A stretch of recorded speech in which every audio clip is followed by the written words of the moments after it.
How much do you guys fight and what do you fight about? In a healthy partnership or marriage, no topic can be off limits. So Allison, you're Jewish. John, you're Catholic. How has it worked to be in a mixed religion relationship? We went to couples counseling before we got married. I think a lot of times people think, oh, well, I have to better myself before I'm ready for a relationship. I'm like, I'm sorry, but some of those issues you can't work on by yourself. I had many boyfriends. Many boyfriends. Too many to count. Was there resistance from your family? I'll let you take this one. Will you raise your baby as Jewish or Catholic, or let them decide? I mean, what is the biggest challenge in your marriage? They're like, can we go to the bathroom now? I do have questions about the CIA, John, so get ready. Nobody from the CIA listens to the show. You can talk about totally classified stuff. Hello, welcome back to Getting Open with me, Andrea Miller. Oh, guys, this episode is such a fascinating and actionable and filled with advice one on marriage and relationships. We cover a lot of ground, including the impact of financial stress on a marriage, how to have hard conversations more successfully. Don't avoid them. Ding, ding, ding. How curiosity can be your marriage superpower. How to navigate a mixed religion relationship.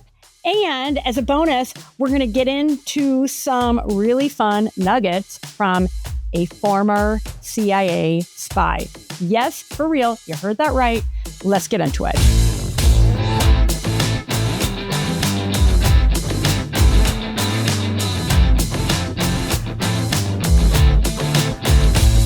I am so excited to introduce not just one, but two amazing guests. We have Allison Raskin and John Blakeslee here, a married couple who have a super cool project that I'm going to tell you about in a second. But first, bios.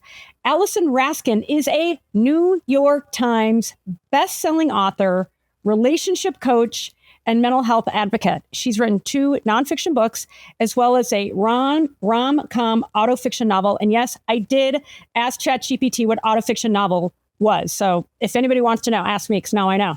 Allison co-hosts a popular podcast, Just Between Us, which is so fun, and is the creator of the Emotional Support Lady Instagram and Substack. John Blakeslee is a former CIA officer turned writer. While stationed in Central Africa, he spent evenings beneath a mosquito net canopy writing spec scripts, work that eventually brought him to LA and launched his television career. Most recently, he was developing a project with Netflix and is currently completing an MA at the Rand School of Public Policy. And drumroll please, together they have just launched a new podcast that's so fun called Starter Marriage. Congratulations, guys, and welcome to Getting Open. oh, thank you so much. Yeah, it's great to be here. Yeah, no, it's super fun. So let's just get into your new podcast first, and we're going to cover a lot of ground. You say your exploration seeks to understand the evolving nature of marriage in contemporary society, questioning if it's patriarchal, a trap, or an institution with new possibilities. Why did you guys decide to do this show, and what do you hope to achieve with it? The podcast is sort of an extension of my last nonfiction book called I Think, Conversations About Modern Marriage, where I really dived into the possibilities of modern marriage, the trappings, why marriage remains this really important societal institution, despite not being necessary the way it used to be.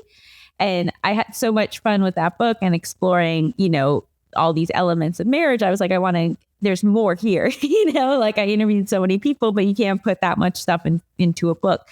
And so I was like, well, I could make a podcast. And then I was like, well, and I could make John be a part of it to add just, that personal layer of us exploring marriage through the lens of people that are kind of, pretty newly married and figuring it out and creating our own marriage from scratch, rather than feeling like we have to fit within the confines of, marriages of old.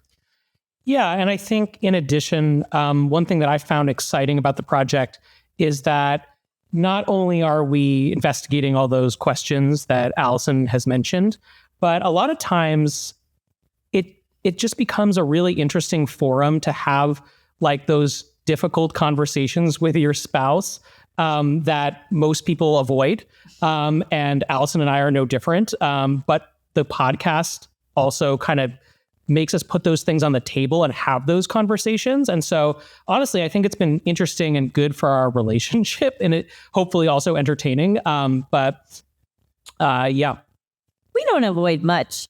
No, but we're busy, like it provides, most of our day is like Allison is doing certain things. I'm running certain errands. Like, when you get to the end of the day, you just want to watch a TV show and relax and enjoy each other. You don't always want to talk about big, important topics like how do our different, backgrounds in faith relate to our marriage and how we're going to raise our child. I mean, these are big questions that, of course, we do talk about, but the podcast kind of forces us to like sit down and just be totally present and discuss these things and let people hear what we have to say and hopefully relate.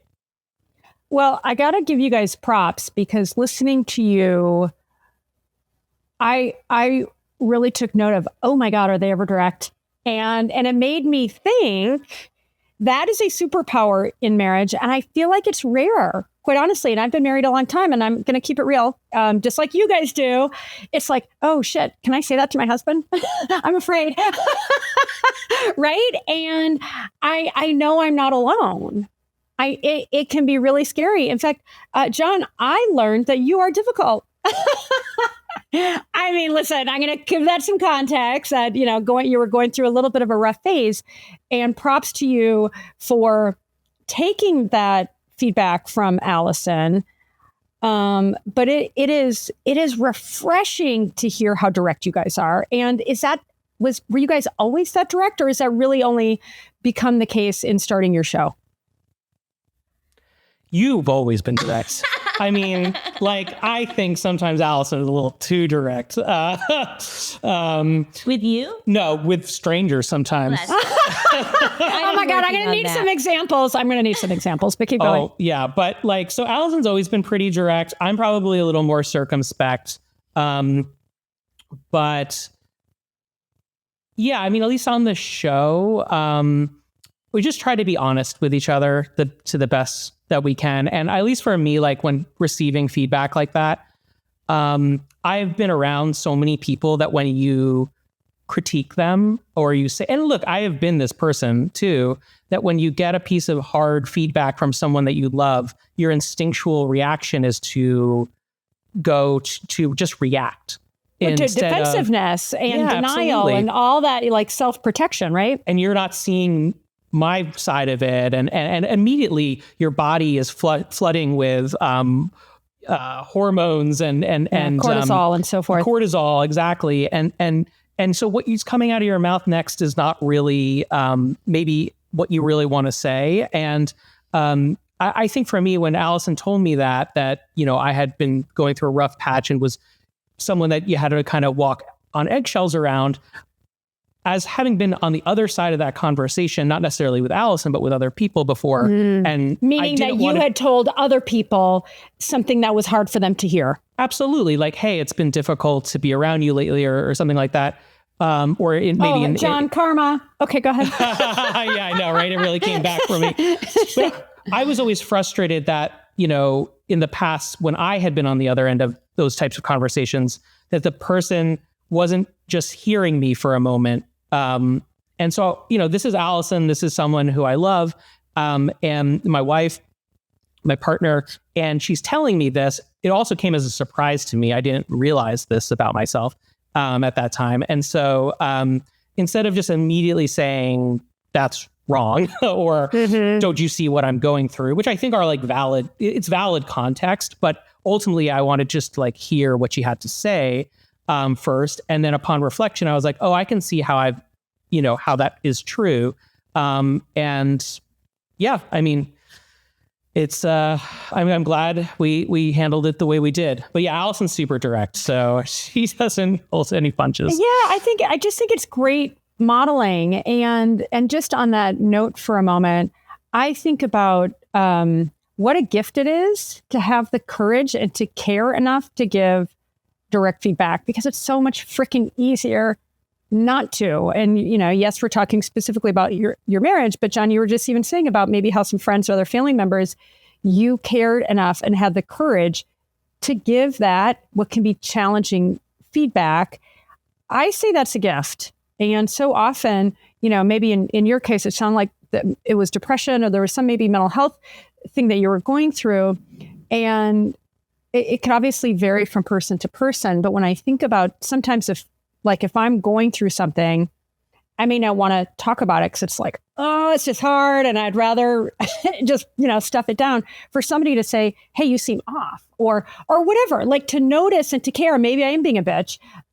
It strikes me that having the courage to speak up in relationships you care about in a way that people can hear it. Now, Allison, I don't know how exactly you said it to him, but clearly you said it in a way that he could hear it without getting super defensive. So I just want to give you guys props. And for our listening audience, man, take a page from their playbook and speak up, right? Because that's where, it can feel so scary, but I just feel like that's where there's such an opportunity for genuine intimacy, and not when you're doing it in an accusing way, like you suck and you're no fun to be around. Anyway, not to go on a tangent, because I've already been on a tangent, but it seems like such an important point in all of our important relationships.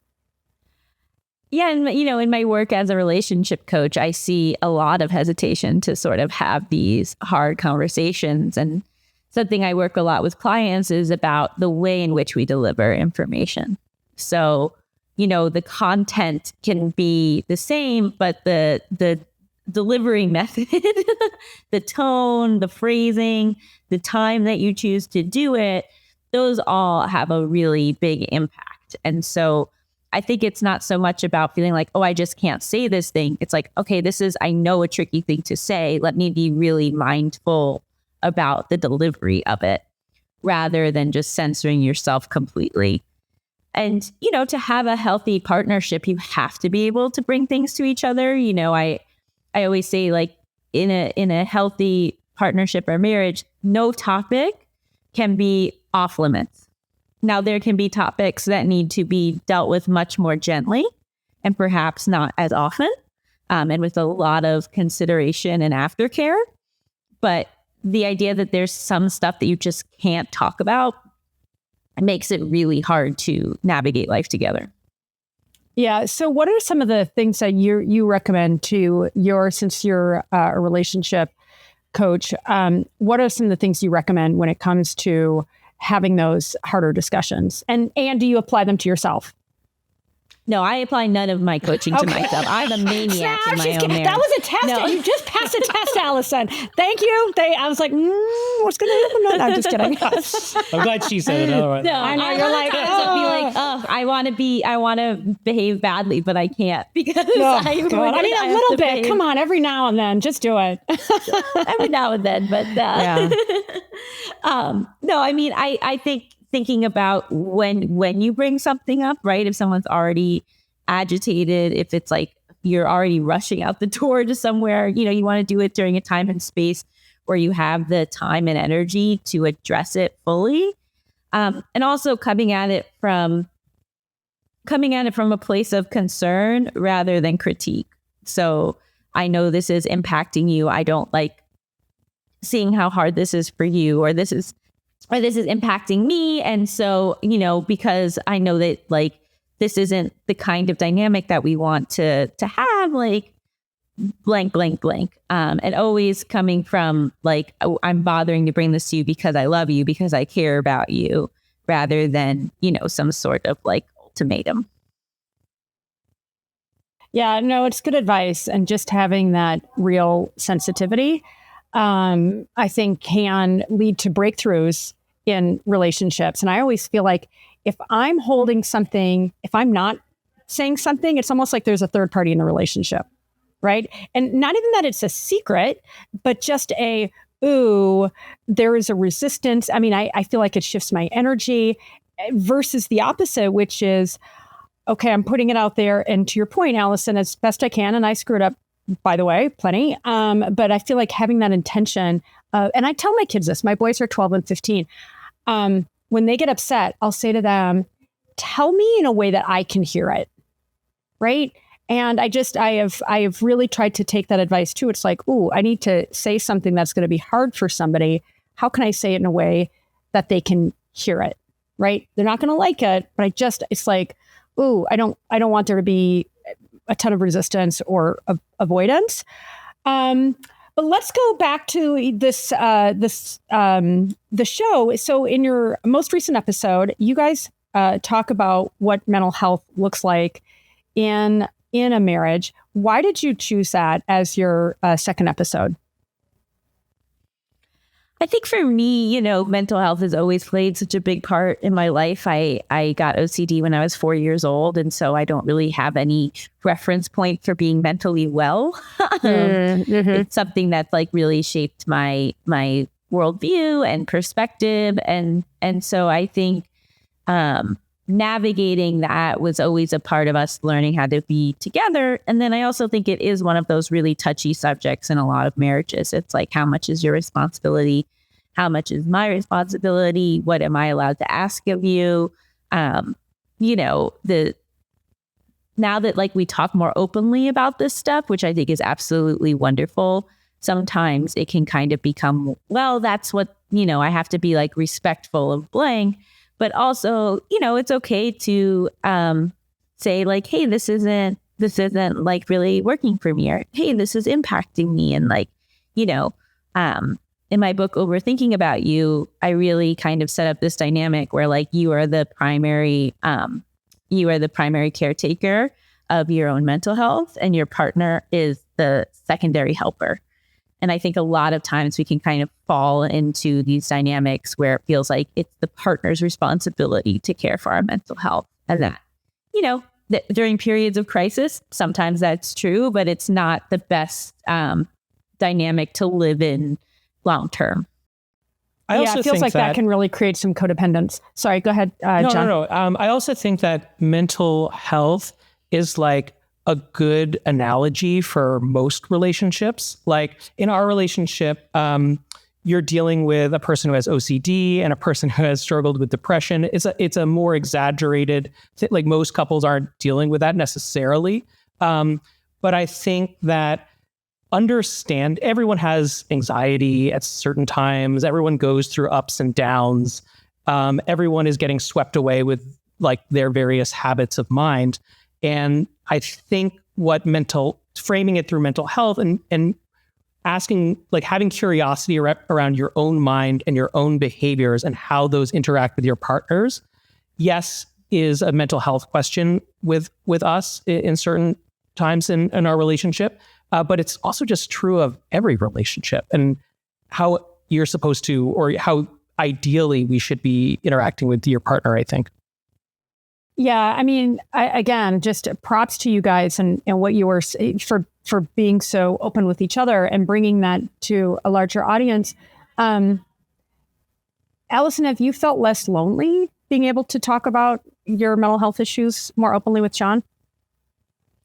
Well, I've been talking about them pretty openly for a while.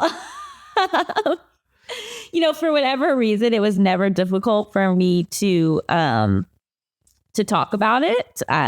And so that's like sort of how it became so much part of like my brand and area of interest. And then I went on to get a master's in psychology. So sort of like an area of expertise. But I think, being with someone that understands me, and I think a big difference from meeting John, in my 30s versus if I'd met John in my 20s is I had the ability to explain it much better than I did when I was younger.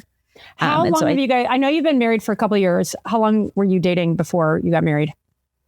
We were dating like 2.5 years before we got married. So we've been together about 4.5 years now. Almost in August, I guess. Yeah. And so, I think a really big part of being able to talk about mental health is being able to explain what's going on in your own brain. And so a piece I was missing, I think, with my contamination OCD before was the distress that it causes me, right? Because it can just sort of end up being very like you focused. When you do this stuff, it's contaminated. This is gross. That's gross. But really being able to express to John that like, I hate this about myself. I don't want to feel this way. And the reason I get so agitated is because it feels like, I have like fire ants all over my body until things feel like they've been cleaned. And so I think him being able to like understand the emotional truth of that rather than just like, that's not how science works, helped him be like much more empathetic to what it's like to live with my form of OCD. Well done, John. Allison, did you have other boyfriends, or I don't know that much more about your previous dating life, but did you have other boyfriends before John that you had a tougher time discussing this stuff with? I had many boyfriends. It's been a long journey to get she to John. flexes.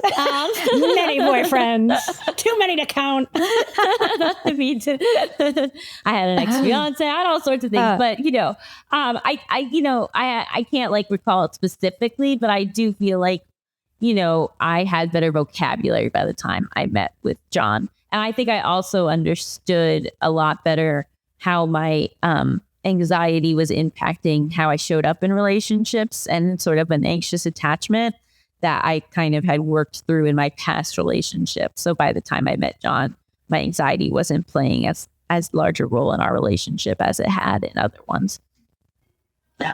So did you guys go to therapy? Are you in therapy together? Is that a thing in your relationship? We went to couples counseling before we got married as like a premarital type of thing. And, at first I was a little resistant to it because I was like, there's no problems. It's expensive. But I'm so glad we did, because it was really important, I think, for both of us. And we only did it for like a time. And right, I mean, we only did like 8 sessions. 8 sessions or yeah. And but even those 8 sessions were really powerful and interesting. And I think we learned a lot about each other, and we started to think about each other as a system, like that we're two people interacting with each other, and that it's not Allison's fault or my fault if something bad happens. It's that something isn't working. The dynamic here is an issue that we need to work on. And sometimes they weren't even about conflict. It was just about having questions about like what we want out of life, or learning things about each other that we didn't know previously. And so I think every couple should give it a try for at least a little bit of time. And maybe even ideally not when there's some crisis or problem. Like, I think it was great that we went when, if anything, we were planning our wedding, everything was as good as ever. And so it was just so helpful. And I think it's given us tools during harder times to take out of the toolbox and use. Yeah, it strikes me. It sounds like it maybe helped solidify your foundation a little bit more. And maybe this was in Allison's head, but it wasn't in yours, John. She was thinking back then, how am I going to get John to do a very revealing podcast with me? I know. Let's get into therapy. Let's get really good. Yes, this has all been part of her plan. There's no question about this. I know. This lady thinks 8 steps ahead. I can feel that. Allison, what was the experience like for you doing that therapy together? I thought it was great. After my broken engagement, when I was really kind of like blindsided by my fiance leaving and not being aware of his level of doubts, I decided that I would never, get married without doing premarital counseling. That it felt like really important to make sure that like we were on the same page about things, that marriage meant the same, that we had the same interpretation of marriage and what that commitment looked like. And so I pitched it pretty early on in our relationship. And, John being Catholic, I was able to be like, it's like pre-canna, like, Smart. to not make it seem like that meant something was wrong with us, but like, this is a resource. And actually our wedding planner, who was amazing, one of her like to-do checklist items was to get premarital counseling. And I think that should really be like included in the budget of people's weddings, because it is, it is often cost inhibiting, like where people just simply can't afford it because most insurances won't cover it unless you're treating a specific diagnosis through it. So for me, I think, again, we were a couple that already had talked about a lot of things, but I think it sort of allowed stuff to sink in better and to hear it like more directly and to have to like give it the space it deserved. This is funny because like we were talking about this the other day, but like one of the things that I found the most helpful that John didn't even remember was, that I tend to worry about things and John tends to be like, it'll be fine. I think that there's often this assumption that like the it'll be fine mentality is the better mentality.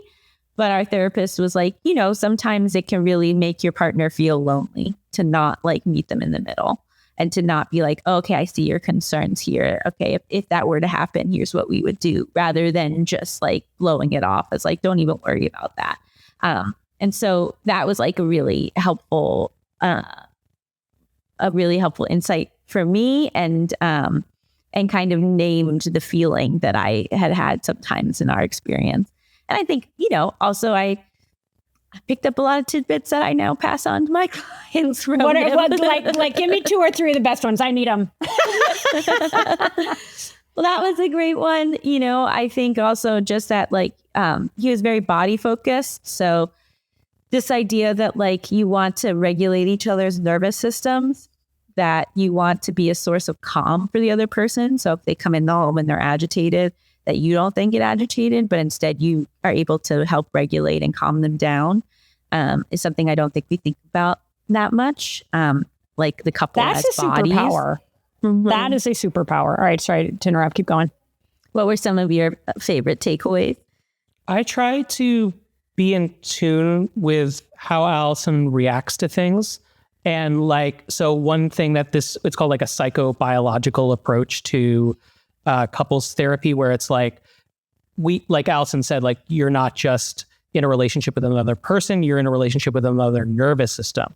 And so if I'm seeing Allison tense up or run for snacks or something, sometimes that's a cue to me that like she's a little anxious. And like you just pick up on these little cues of your partner and have curiosity about them, and then also have curiosity about your own cues. And from that, it becomes less about wanting to say what I want to say to her or she's saying to me. It's like it's more of like an exploration of like, why is this the way it is right now, as opposed to just conflict or harboring resentments or what have you. It's a little meta. I'm going to flex here a little bit. I just interviewed Dr. Dan Siegel, if you're from UCLA, if you're familiar with his amazing work. And he talks about in Mindsight in this aware of being aware.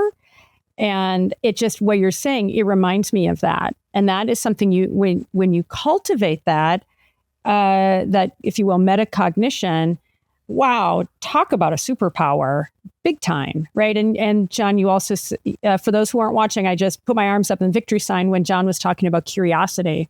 I feel like curiosity is also one of the greatest gifts you can give to yourself and give to your partner, like genuine curiosity, because I feel like it's hard, I think, to be really mad or really upset and curious at the same time. I mean, maybe I can try it. Right? Yeah. No, I'm just kidding.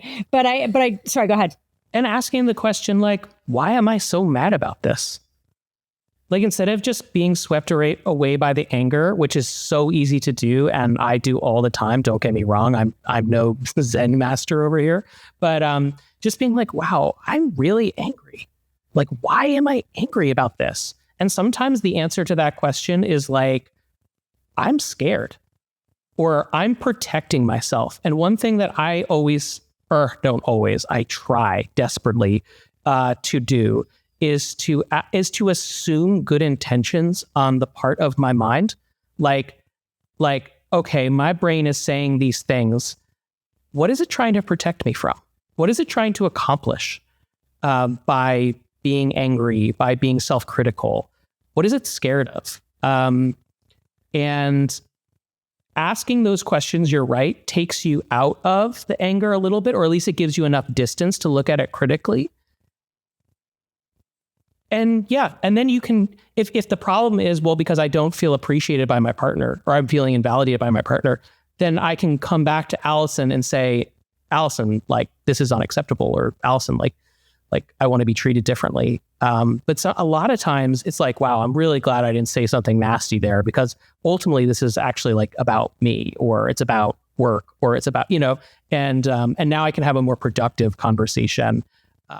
And I have a deeper insight about myself. It's a very, I think being in a relationship, like, there's only so much you can do, I think, on yourself, by yourself, thinking about your own life.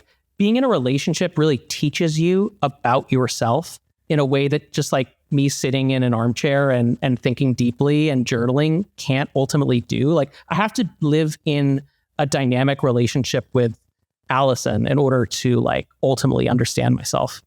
Oh my God, I love that. It's one of my favorite topics, John. So thanks for teeing that up for me. Somebody who I had the great gift of interviewing and whose work I love, the late, great Sue Johnson, the founder of EFT, Emotionally Focused Therapy. She would say in our beautiful British accent about how we grow each other in healthy relationships. Obviously, that's not always the case, but I've taken that to heart in a massive way in my most important relationships. And it's like, to your point, like, ooh, why does this hurt? Why am I so mad? And it's really easy to be a Zen master when you're sitting on the mountain by yourself, right? It's a lot harder to be a Zen master when that painful thing, and this just happened to me recently, like something just so buried for so long in my past, it just kept getting activated. I try not to use the word trigger because I feel like the word trigger starts to trigger people. So I like to use the word activated. And this person was like, why are you so, like, you keep reacting? I'm like, oh shit, I need to own that. And I did some inner child work, and I was able to really go a lot further in my own healing, but it wouldn't have happened had there not been that really tough dynamic. And that's a great gift. I think a lot of times people think, oh, well, I have to better myself before I'm ready for a relationship. Like, I have to work through all my issues before I can be in a relationship. And I'm like, I'm sorry, but some of those issues you can't work on by yourself. Like, you inherently have to work on them through being in the relationship. And so there's a lot of prep work that you can do, especially like around, self-esteem, your relationship with yourself, your expectations for relationships. But some of this stuff, like, you don't know how you're going to react until you're in that moment with another person. And then you're like learning on the ground.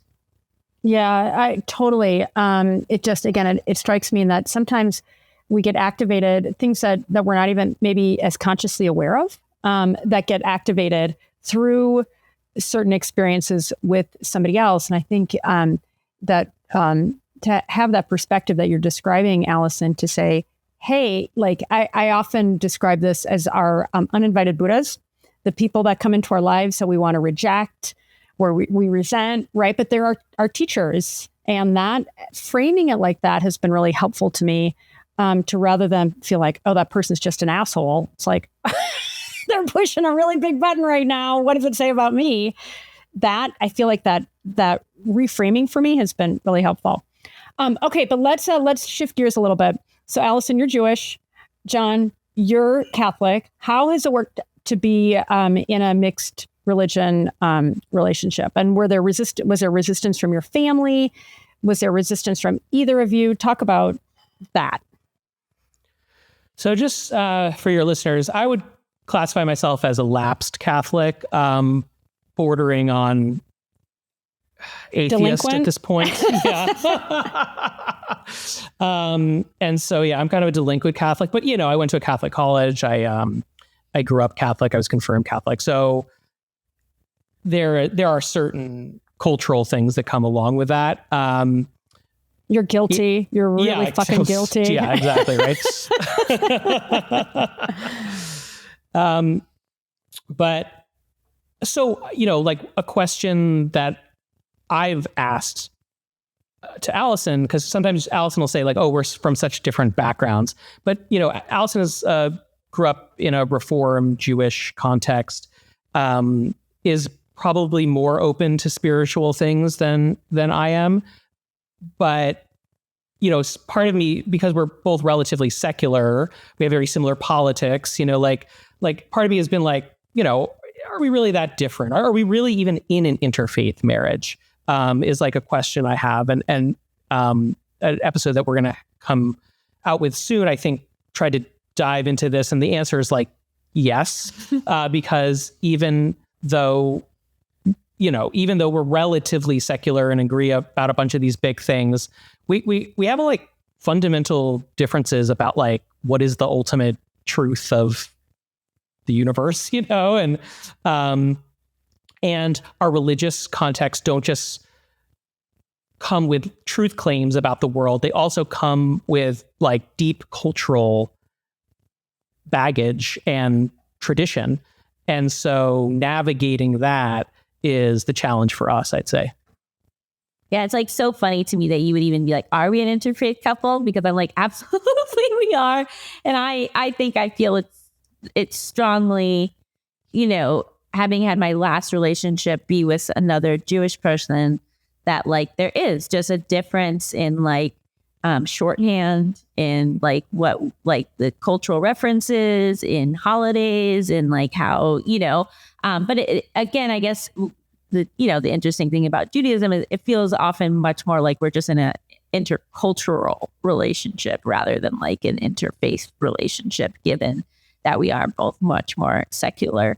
But yeah, I mean, I think, we get into this really intense conversation kind of around my feelings around Catholicism and Christianity, and how, my Jewish identity is really important to me, but also not feeling like it would be fair for me to impose that on our kid when that wasn't the agreement from the beginning. And yeah, I think it's something that we're going to have to like keep navigating. But in terms of my family, everyone was always like, do they care he's not Jewish? I was like, no, they'd only care if he was a Republican. Oh my God, that is hilarious. Zing. So have you decided, will your child, because you're pregnant right now, and congratulations. Thank you. Will you raise your baby as Jewish or Catholic, or TBD, or let them decide? I mean, like, ethnically they will be half Jewish, so that's and they'll also and it comes from the mom, right? So you could argue that they will be Jewish because that's how that lineage works. And they'll be Italian on John's side, and I think right now the idea of like sending our child to like Hebrew school or Sunday school is not on the table, but we'll also see how we feel as we go. Yeah, I mean, I wonder how I would react to that, in the sense that like I would be dropping my kid off to learn, or say if we did Catholic and he went to like CCD or something, and he'd be learning about God, and then his father doesn't believe that God exists. Like, what if he asked me about that? Like, I'm sending you off to do what? And so, yeah, it's a tricky situation. I think we kind of came, or at least where my head is at about it, is that I hope to foster curiosity in our son. That, like, again, I guess that's like the theme of what I'm saying this week here. But like, what is he spiritual? Is he not? Does he find things alluring about religion? Does he find things repugnant about it? That's totally fine. I have gone through moments in my life where I've been more faithful and less faithful. And I think it's really the most important thing is to be asking these interesting questions about yourself, about your place in the cosmos, and encouraging that kind of behavior, and then viewing our differing traditions not as competing elements, but as like, this is the story of who you are. This is the story of our family. So when we celebrate Hanukkah, we're celebrating your mother's history and the history of the Jewish people, a history that you carry forth as well. And when we're celebrating Christmas Eve, like, we don't have to get into the dogma of Christmas Eve, but it's a part of my family tradition. I have an Italian mother, we always have like the 7 fishes on Christmas Eve, and right, like that. Like I want to be able for him to experience both of those things without feeling that it's exclusionary one way or the other. That this is all a part of who he is, and the story of our family. Well, what it feels to me as a woman married to an Indian man who's Hindu, I'm right there with you guys. I mean, it's like our kids aren't getting force-fed anything. They are getting exposed to these amazing traditions. And, and I think Hinduism and Judaism are very different in a lot of ways, but I feel like they're fundamentally philosophical, right? And so just listening to you guys, I feel excited for your son to not be sort of force-fed dogma. But John, you nailed it again with the curiosity thing. Like, it's just interesting to me. Plenty of people raise their kids in a particular way, and that's great. But I do feel like at a time when there's so much divisiveness, to let kids be exposed and come to their own conclusion. Andrea, can I ask that to you a me question? feels like the ultimate faith. Yeah. Oh yeah. Snap. The podcast host is turning it on the podcast host. I was waiting. Come on, John, bring it. For your son, or for your sons, given that tradition, like, are they interested in both sides of it? Are they just kind of just like totally secular kids because they aren't raised in one or the other, and they're just like, whatever, I don't care? Or like, do they go back and do they find, like, do they interact with these traditions, or is it just sort of decoration in their life? Like, what has been your experience of that? They are relatively secular kids from New York City. We live in Colorado now, so we've lived here for 6 years, but those 6 and 9 formative years in New York with 2 parents who are, if you will, spiritual but not religious. I don't go to church. My husband doesn't go to the Hindu temple unless he's with his family, right? So in part, I'm giving you a little bit more of a nuanced answer. I think if I was, I was raised Catholic, never got confirmed, so like really delinquent. I think I got like the, what is it, First Communion, and then it's over. That's one of the sacraments. It counts. Oh, sure. But I think that they're more secular at this stage because neither of us are that, if you will, just simply that into our religions. I mean, we have respect for it. And if anything, I'm super grateful to Sanjay's family because I've learned so much about Hinduism and their traditions, and it's beautiful. And we embrace that. And at the same time, we embrace Easter and Christmas and, the big Christian holidays. But ultimately, I feel like in all of them, I mean, what's common to me is the moral principles of both of these, of really all the faiths. I mean, kindness and compassion and, those things that I don't feel like we need religion to teach us. Religion is a helpful teacher. But yeah, so that, I mean, I could talk for days. I'm going to try not to. Is that a good answer, John? Absolutely. Absolutely. No, I think that's where we land too, is that we don't feel like religion is necessary to teach a child morality or, an ethical guideline or code. And so I think for us, it'll probably just be much more like cultural traditions rather than religious traditions. And, also the kid's going to get different answers from us, right? Like, he doesn't believe in God. I definitely believe that there is more than what we see here. And so I think the ultimate response to like those questions, it's like, we don't know. Dad's pessimistic and I'm optimistic. There you go. Perfect blend. So switching gears, what is the biggest challenge in your marriage? I'll let you take this one. They're like, can we go to the bathroom now? I think the biggest challenge in our marriage is that neither of us are in super secure financial career paths. And so that is, I think, our more constant source of stress and angst and not really knowing what our lives are going to look like. That's my answer. What's yours? Yeah, I'd say so. It's the roller coaster of being in creative fields where it's kind of a little bit of feast or famine. And especially these days in Hollywood, things have been quite difficult the last year or two. So yeah, I would say that. I think so. I wish I had a different answer, but I think that's probably the answer. Yeah, I mean, you navigating kind of shifting career gears and what that will look like. And, I've been the breadwinner for like the last couple of years. And so the stress and discomfort of that. And, but I think all in all, we are handling it as well as we could. And I think we are so far from being the only couple in this situation.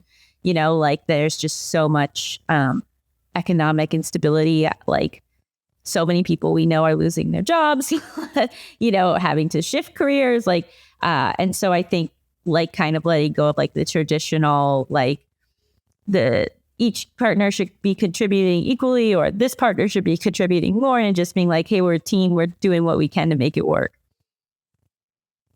I appreciate that answer very much. And it, hit me in the chest, honestly. And you nailed it, Allison. A lot of people are going to listen to this podcast and go, thanks for telling the truth.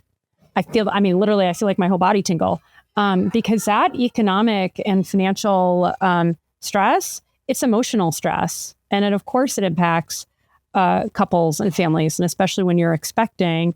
Allison, you talked about that so beautifully in one of your most recent blog posts entitled, "What if we never get the life we want?" And again, I was really impressed by how direct you were. Will you just talk a little bit about that?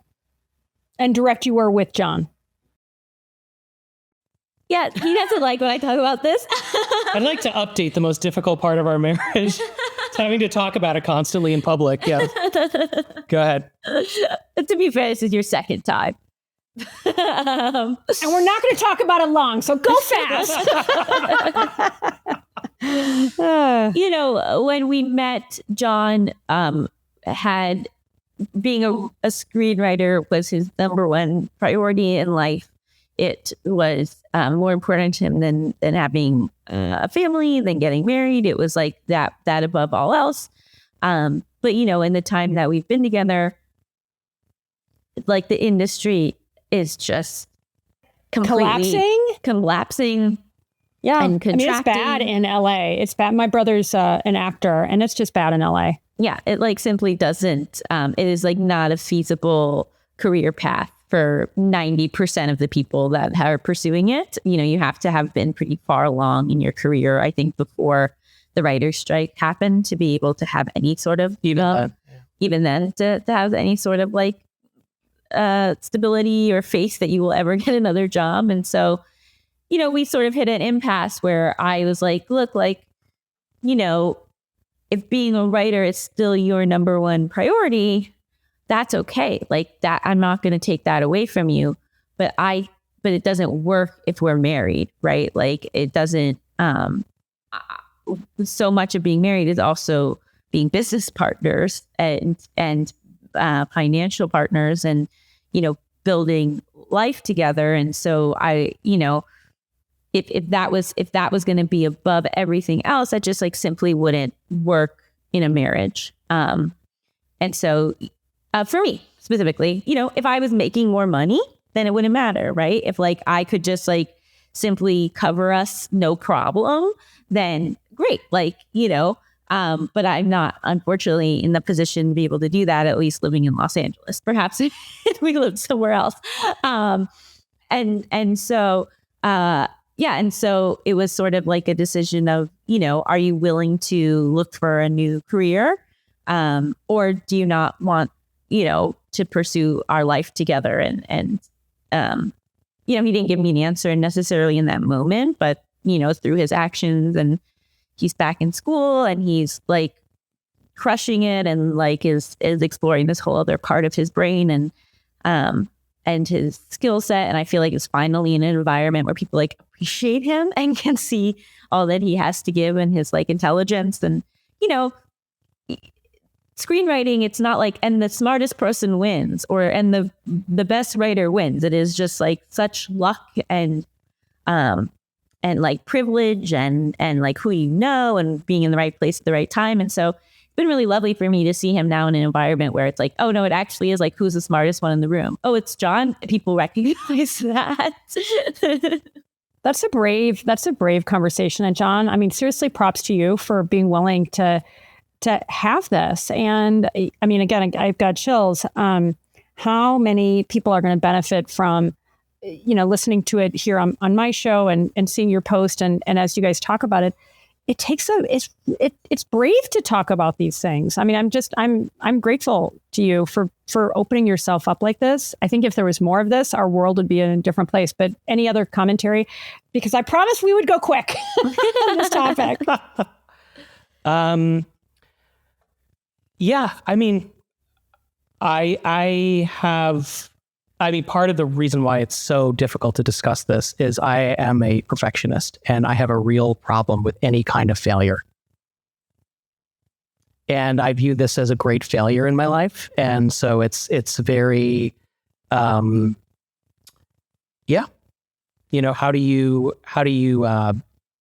come to terms with failure? And I know people will tell me it's not, and you have to look at it a different way, but I find that to sometimes be a little window dressing, like telling you that it's good luck for rain to be on your wedding day. It's not. Actually really annoying. It's actually really We're going to come back to that. We're going to come back to your first year of marriage. Yeah. And so, no, I mean, definitely having to confront that with your wife, having to confront that yourself, and yes, having to confront that publicly over and over again is difficult, but I try to do it with as much grace as possible. Oh, I have so much to say about it. And for those of you who are watching, you can see I teared up. For those of you who are listening, I teared up, and it hit me right in the chest as somebody who is also grappled, like so many of us, grappled with a fear of failure to the point where I'm a recovering workaholic because not succeeding would be death. And so that hits me hard. What can I say? But you're a young guy, dude. I'm gonna when you're up there getting your Oscar, and whenever you do, I'm gonna message you and be like, "Bro, I knew it." The chapters are still being written, but I also say it like this so often, and in my life, I mean, listen, as an entrepreneur, we were on death's doorstep a number of times, and this is probably me overstepping, but I'm going to do it anyway. And so often those setbacks ended up being just what I fucking needed. And I say that to you, John, with sincerity and my full heart, as hard as this is for you. There is something amazing that is, I mean, I feel like it's a crucible. I hope it is for you that not only are you feeling it, but you're willing to talk about it. Maybe maybe it's going to be the subject of the great script that you write that wins the Oscar. I don't know, but or at least some personal growth. Yeah. I mean, thank you. You said a death, and that struck me because it is a sort of death. It's a sort of death of an identity. It's a sort of death of a future. It feels like a death of like you've been sowing this garden for this field for however many years, and now it's the flood came along and it's all gone, and it's a waste of time. But so yeah, I mean, it is a process, which I'm not saying it is because it wasn't, but what I am saying is that it bears a lot of similarity to grieving. No, my response to that as a creative person, I've written a book and built a business and blah, blah, blah. The thing I always say to my team is composting. And I just think about so much that I would write in a lot of different contexts. And it's like, oh, I'm so attached to this thing I wrote, but it doesn't fit. Compost. And thinking about that from that creative perspective where it does feel like grief and it feels like death, micro and mini. But I just, again, even just listening to you and watching you, it just makes me think, maybe this phase is a composting phase where that literal shit is going to fertilize and lead to the most epic, and I'm also a gardener, literal shit fertilizing the garden and leading to the most epic peonies. At least that's what I hope for you. I certainly hope. Yeah, we'll see. Stay tuned. We'll see. Stay tuned. I really am encouraging him to expand beyond the screenwriting and to think about he has a really wonderful novel idea, and I've been ringing the Substack bell quite a bit. I think he would love being on there, and I think his prose really sets him apart in a way that just the limits of what the form of screenwriting make it harder to do. But his prose is pretty breathtaking. Oh, that's kind of you, and generous. All right, well, put me on that book list when you're and forget the book. I want to go to the party. Yeah. Just let me go to that fun party in LA. Rewinding back to the podcast Starter Marriage, you guys talk about how your first year of marriage was your hardest. What happened? What didn't happen? So it started off with there was rain on our wedding day at our wedding in Santa Barbara, where we figured in August, no way. And it wasn't just rain. It was like the once in a century hurricane / earthquake. In Santa Barbara? What the F? Oh. Yeah. I mean, by the time it reached us, it was a tropical storm, but a lot of our guests had to drop out because all they were talking about on, the news was a hurricane in Southern California. This is like, thought to be nearly impossible on our wedding day. And so that's where it started. Although the wedding itself was really great. I mean, that was, but it was definitely a sign of things to come, I'd say. I think the biggest things were obviously that was also when John's Netflix show was shortly thereafter. I was on strike when we were getting married. Yeah, but I'm just saying the first year was when we kind of came to that impasse around his career and around like this loss of identity and what, kind of to do moving forward. And can I just jump in real quick again? Because it's about identity. And it just struck me that like part of it too is it's coming on the heels of I was striking for like, I don't know, 5-6 months. I don't know. It felt really long. I don't know. I don't remember how long it lasted. God bless you guys. We were out there fighting every day for a future and rallying around an identity, only for that identity to shortly thereafter be completely destroyed. So anyway, go ahead, continue. No, but listen, I'm glad to hear that. And for all the people striking, I mean, honestly, I guess not just even LA, it's like, it's a David against Goliath. Props to you for doing it. Sorry, Allison, go ahead.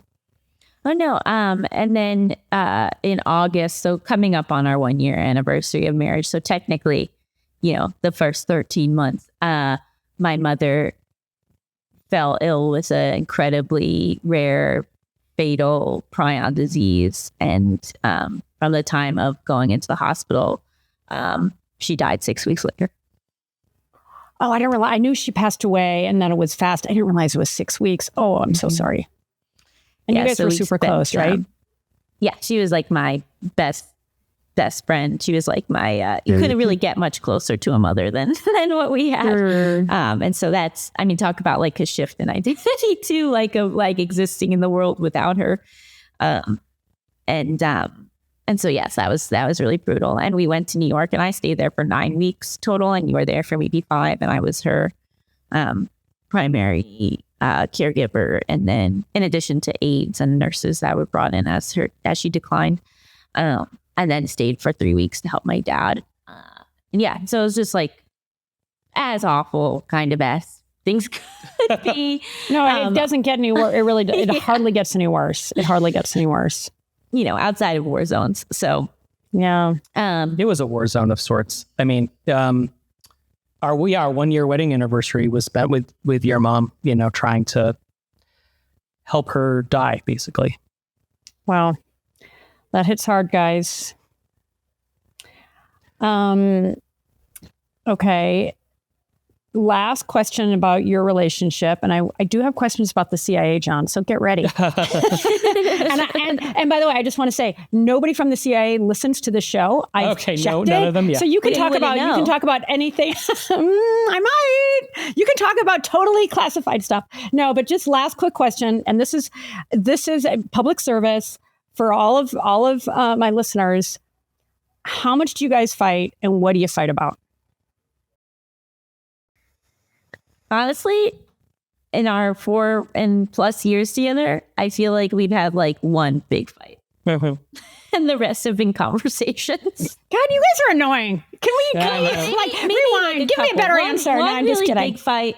And then honestly, the thing we fight about the most is that I'm more progressive than John. And so we'll fight about politics. Something that's probably our most common. Yeah. I mean, we're pretty similar. Like John is more progressive than 97% of America. But you're part of the radical left, Allison. Is that what I'm hearing? You're part of the radical left? Far radical left. And I am a part of the Barack Obama coalition. So, okay. Well, don't say that. That's not progressive. That's moderate. Okay. Here it comes, people. All right, get your popcorn. Moderate Barack Obama. Yes, I am a liberal, and Allison is revolutionary. Allison, we need people like you, girl. Yeah. But hey, I voted for Harris. I think that Harris and Trump are very different. I'm not like aligned with everything on the leftist side. I got you. Yeah. No, I got you. You have to be sensible. So, John, your perspective, similar to what Allison is saying about how much you fight and what are the, how bad are the fights? Yeah, we don't really fight much. I can think of 2 fights that were not great. And yes, a lot of disagreements over, like little political things, but we both are like super into that, like policy and politics. And so, and we have a lot of opinions. And so, naturally they're going to come out. And sometimes it gets past the point of a heated discussion a little bit. And then usually we just have to take a couple hours doing other things. And I don't know how necessary it is to talk about, those, because they're just kind of like, we disagree. But, that's pretty much it. I mean, we'll see. Hopefully it stays that way. Hopefully we have a lot of uncomfortable conversations. Yeah, for sure. And we have a lot of like tough things where like one of us, like where we really disagree or we're disappointed in the other person or upset with the other person or need something from the other person. Yeah. But it's not like a fight in like, it's like a conflict. And I think we've had like maybe like 2 like fights, if that makes sense. Yeah. Talk about that. So if in the instance where there is conflict and you guys are coming from different perspectives, what is the typical outcome, or is there a typical outcome or compromise? I win. No. I mean, hello, that's obvious. No, I'm just kidding. No, just kidding. I think it is getting to a point where we can each see where the other person is coming from. And sometimes there's wiggle room there. Like sometimes it ends with one of us coming more to the other person's side. And sometimes it ends with us being like, well, we disagree on this thing. And so how do we move forward despite that disagreement? Yeah, I think that's true. I think like when I've initiated these conversations, sometimes I just try to start with a question as opposed to like a complaint. Like for example, like what's the most recent or a recent example? I don't want to talk about that one. Come on. No, that one. We need that one. We need that one. Pretend to start our marriage. Like why do you feel this way around this topic? Or I'm sorry, I'm being my old self, my old cagey self. I know, boo. Give us the tea. Give us something good. Okay, I'll use the political one because that's actually fake. Relatively safe. Yeah, totally. But it'll be like, why does this upset you so much that I have this opinion? Or like the religion thing, like when we were talking about religion, like asking like, why are you so threatened by like Catholicism? Like genuinely, like why do you find it upsetting and threatening to you? And like the version of that I feel sometimes is like, give me a break. Like I'm not like, I don't even want the kid to be religious. I just like just like don't want him to walk into St. Peter's Basilica one day and be like, this is a den of sin and iniquity, and like this is where they control the world or whatever here at the Vatican. Like I just want some cultural understanding, and and you're kind of being reactive about this. And so, but instead of saying that and being like, hey, why do you feel threatened by this? Or like, what do you find upsetting about this? I am still bringing up a thing that is important to me, but I'm doing it in a way that is like inviting a conversation as opposed to inviting a debate. Did my answer make sense? Yeah, absolutely. What was your answer, Allison? Well, it check out episode 3 of Starter Marriage. Yeah. All right, little cross promotion. I'm liking it. There you go. But I think a mix of the history of persecution, the Holocaust, sort of seeing what, and John really separates evangelical Christians. I'm a more understanding like Catholics versus Christians, but the push for the white nationalists, the more Christian nation, the desire for the lack of rights, taking away rights from LGBT, from women's right to choose. Also, the history of abuse in the Catholic Church. There's just some. It's hard for me not to have some reactive kind of like scared response to Christianity and Catholicism based on that being my primary experience of it. I can see that. I can come back and like approach the topic knowing what those sensitivities are, and I can kind of understand why. Because like in the initial version of it, it's like, give me a break. It's like, why are you giving me a hard time about this? But it's really not about me. When you dig down, it's like, oh, it's about all this other stuff that like might be things that we can talk through, and there might be some like misconceptions that are going on here, but also like at least now we're like talking the same language as opposed to just like feeling these really stark emotions and then coming up with like the most like clever rhetorical flourishings to like stick into each other.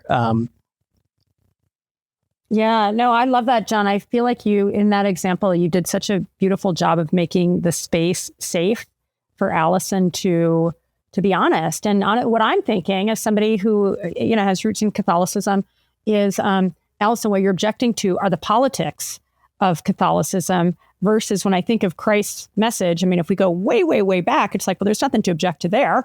But how I feel like, as somebody who is also, concerned about these matters, it's like, oh, it's been so like the Catholic Church has been so freaking politicized. And it's such a shame because there really is a lot of goodness.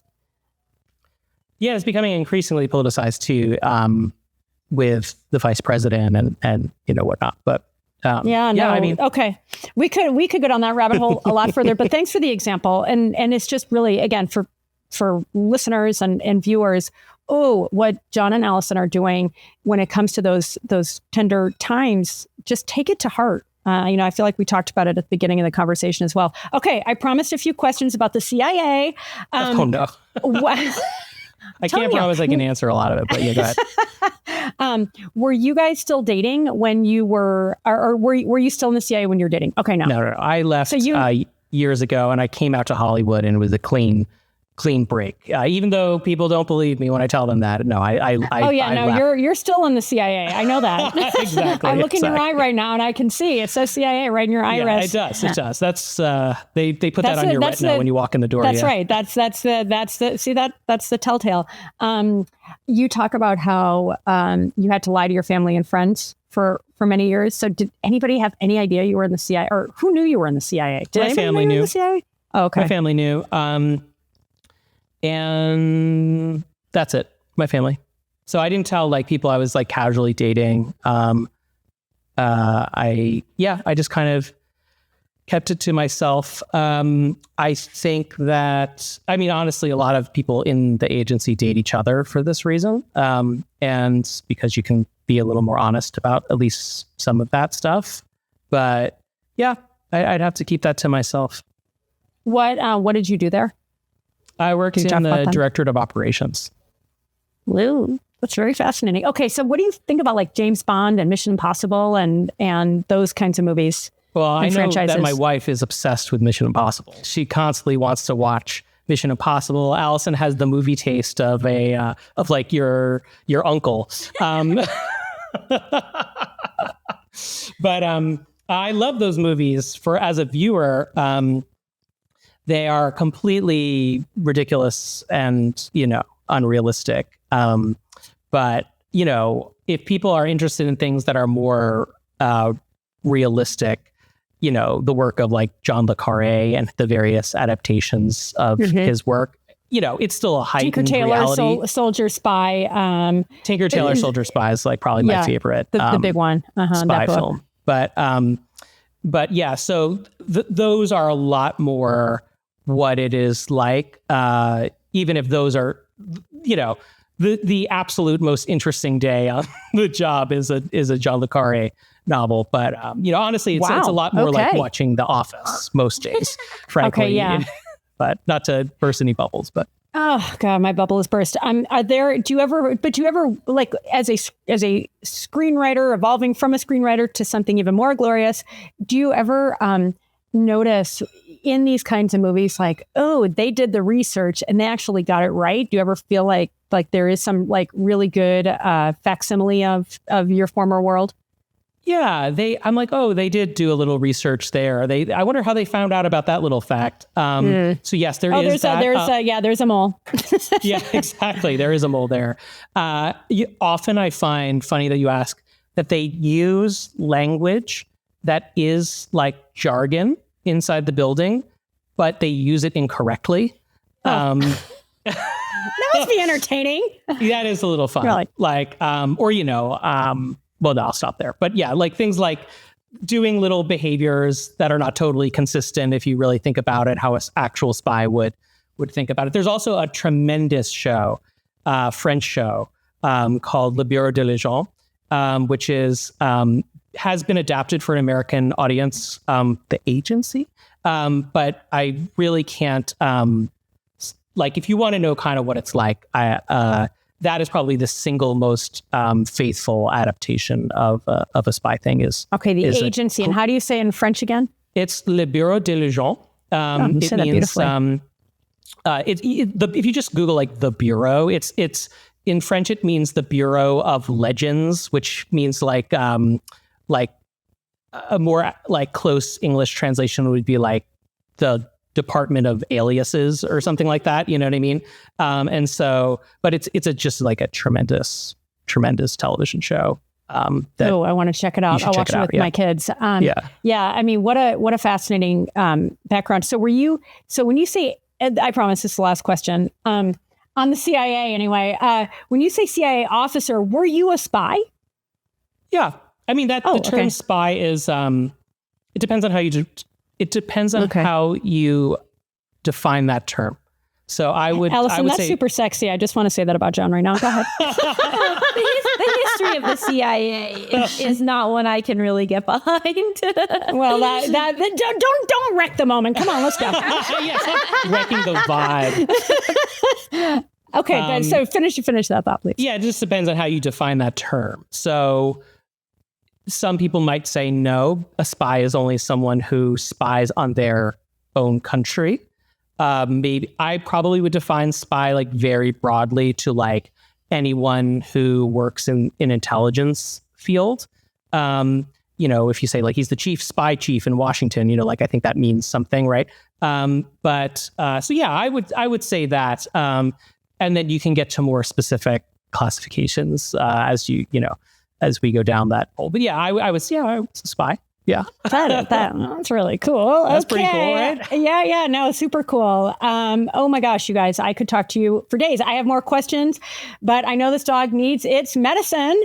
And I'm just so appreciative of our time together. A big shout out to Starter Marriage podcast. It comes out on Mondays, correct? Yes, every Monday. everywhere you get podcasts. So, and it's on YouTube. So if you guys actually want to watch, if everybody wants to watch Allison and John, that's an option. Otherwise, Spotify, iHeart, YouTube, Audible, etc. You guys get the last word. Any final comments about your podcast, about spying John, maybe?